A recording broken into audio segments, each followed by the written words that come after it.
Ibrahim Traoré. Bonjour, Monsieur le Premier ministre. Le 7 juin dernier, on a appris sur les antennes de l'ERTM la prorogation de la transition de 24 mois. Est-ce à dire, Monsieur le Premier ministre, déjà les motivations qui ont été expliquées par le porte-parole du gouvernement, mais est-ce à dire très concrètement qu'à partir de mars 2024, nous aurons un nouveau président de la République? Ce sera la fin de la transition au Mali? Vous savez, le décret qui a été publié le 7 juin 2022 n'a pas été pris au hasard. Je vous avais parlé des défis auxquels la transition a eu à faire face. C'est des défis jamais notre pays n'en a rencontré dans son histoire récente. Nous nous sommes retrouvés du jour au lendemain avec des partenaires qui nous ont abandonnés.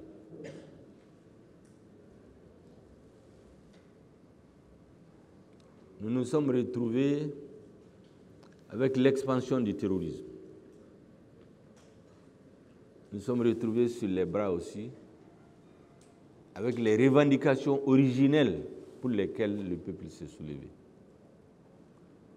Il fallait harmoniser tout cela pour fixer le cap. Une situation d'hostilité, tout le monde l'a vu, au niveau de ce qu'il est convenu d'emblée la communauté internationale, a été organisée, orchestrée contre le gouvernement. Tout a été dit sur le gouvernement de transition. Tout a été prévu, sauf le fait qu'il devait réussir. Beaucoup ont misé sur le fait qu'il ne tiendrait pas 3 mois. Ça a été dit un peu partout. Mais comme j'ai dit, grâce à la vision claire du président de la transition, de la détermination du gouvernement, du soutien majoritaire de notre peuple, nous avons pu y faire face. Je ne reviendrai pas sur toutes les péripéties. Il me suffira juste de rappeler que dès le départ, le président nous a demandé de tout faire pour rechercher de façon obstinée l'inclusivité de tous les Maliens, de toutes les forces patriotiques autour du projet de la transition.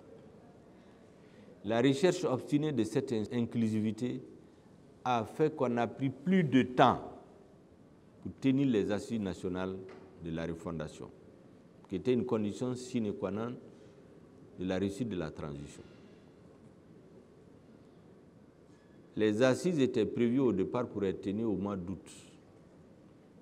Mais lorsque nous sommes allés vers les forces politiques et sociales,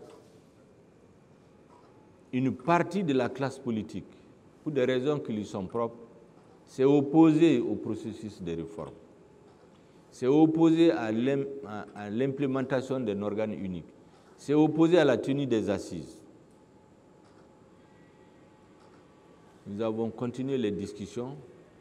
Après le Premier ministre qui a tenu 2 grandes réunions ici, les discussions ont continué avec les ministres, qu'on appelait la Troïka, le ministre de la Refondation, le ministre de l'Administration territoriale et la ministre chargée des réformes politiques et institutionnelles, pendant 2 mois.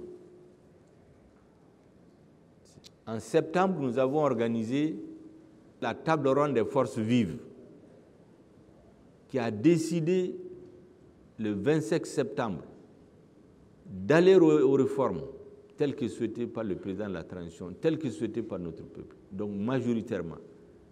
Quant à la société civile, elle a son écrasante majorité, elle a soutenu les réformes. C'est ce même jour, 25 septembre, vous vous souviendrez bien, 2021, que nous avons porté à la 76e session de l'Organisation des Nations Unies, le message du président de la transition et du peuple malien. Je pense que le 25 septembre a été un tournant. Parce que ce jour-là, aussi bien au niveau national qu'au niveau international, nous avons mis les cartes sur la table. Nous avons parlé franchement. Nous avons décidé de ce que voulaient les Maliens. À partir de ce moment, le processus d'organisation des assises était devenu irréversible. Les assises se sont tenues, les conclusions des assises ont été validées, approuvées par le gouvernement. Et ces assises demandaient quoi? Une transition allant de 6 mois à 10 ans. Mais l'écrasante majorité des participants aux assises a retenu 6 mois à 5 ans. C'est à quoi le gouvernement s'était tenu. La proposition de ce délai a suscité les débats que vous savez, avec l'embargo. Beaucoup avaient prévu que l'État malien ne tiendrait pas 10-15 jours. La suite est connue, nous sommes dans le 6e mois. Mais cette période n'a pas été perdue. Le président de la transition a fait un énorme travail diplomatique. Il a passé des heures et des heures au téléphone. Il a envoyé des missions spéciales partout pour sillonner l'Afrique, pour parler avec nos partenaires. Il a accueilli plusieurs délégués, plusieurs envoyés spéciaux. C'est un homme qui est discret par nature, mais le travail continuait. C'est le fruit de ce travail intense, diplomatique, politique, stratégique, qui nous a amené à prendre un certain nombre de décisions fortes. Et vous aurez constaté qu'entre le 28 décembre 2021, où notre armée a lancé la grande offensive pour détruire l'essentiel des sanctuaires des terroristes, en passant par la fin des assises le 30 décembre, de cette date à aujourd'hui, beaucoup de décisions qui étaient inimaginables il y a quelques années, ont été prises, de grandes portées politiques, historiques et patriotiques.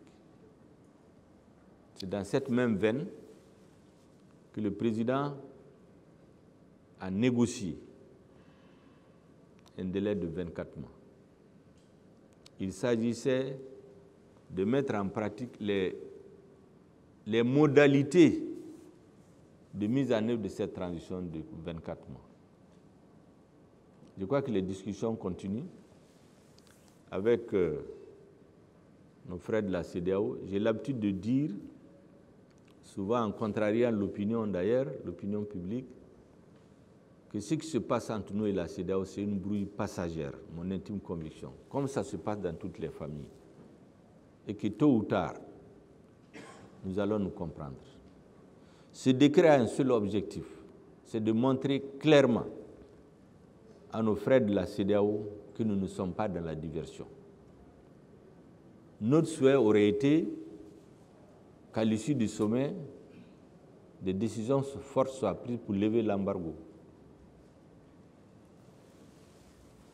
Mais comme nous avons décidé d'avancer au rythme attendu par notre peuple, nous avons décidé d'avancer en montrant aussi notre bonne foi aux chefs d'État qui majoritairement, sinon à l'unanimité, aujourd'hui, n'ont pas d'objection de fond. Et les questions qu'ils se posent ont été répondues par le président de la transition.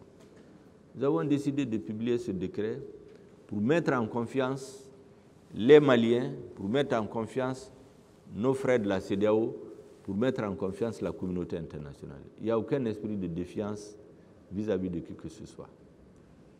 Dieu merci, à la date d'aujourd'hui, grâce à la mobilisation de notre peuple, que je voudrais féliciter avec force, remercier, parce que la mobilisation du 14 janvier 2022 à l'appel du président de la transition, qui a mobilisé plus de 4 millions de Maliens, c'est ce jour-là que le destin de la transition s'est joué.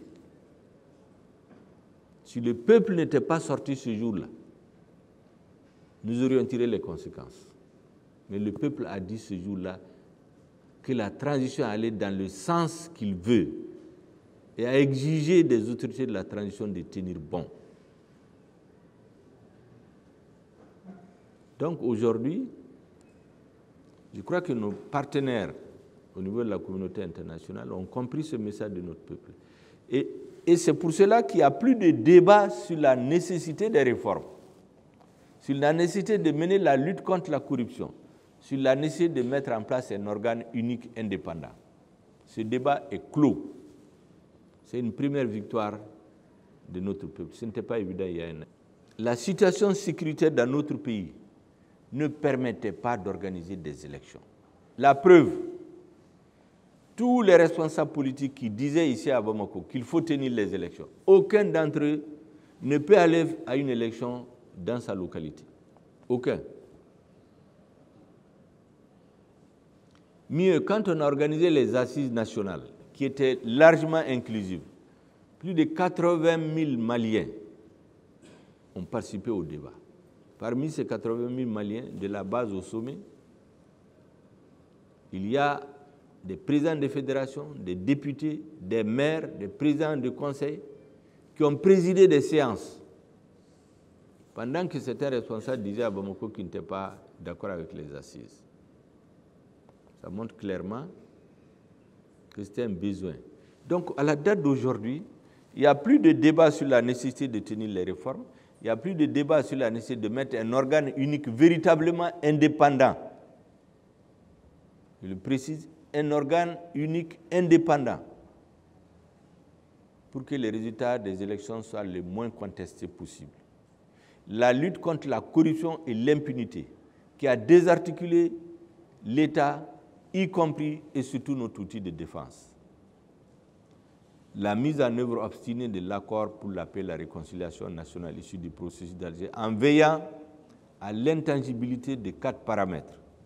L'unité nationale, la souveraineté de l'État sur l'ensemble de son territoire, la forme laïque et républicaine de l'État et l'intégrité de notre territoire.